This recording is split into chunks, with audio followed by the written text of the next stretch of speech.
Beloved, shalom, beautiful flowers. The birds are making a melody. That's right, the birds are making a melody as the sun is about to set. And the wind is roaring today. There's a roar.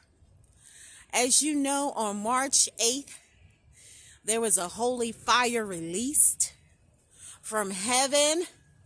March 8th happened to be Rebecca's birthday. That's right. And many others probably were born on that same day. It's something about that particular day. It was something that was released into the atmosphere spiritually and naturally. There was a roar. There was a push. The fire. Ruach. Ruach is in our midst with angels, angelic assistants, warring angels, angels of all divisions and rankings.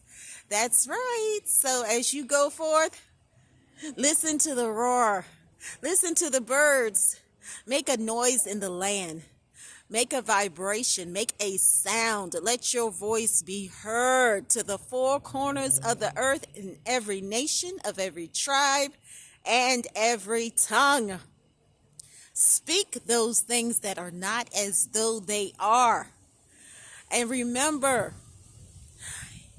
you have authority and dominion in the land, but you must receive power, that holy power, that fire, that holy fire, to move mountains, to take down giants, to slay dragons and more. That's right. You will tread and trample over serpents and scorpions. That's right. That is the truth, and you must know the truth so you can be free and set the captives free. Listen to the birds and hear the wind roar. The best place is in the silent place. Let the spirit move. Let Ruach move.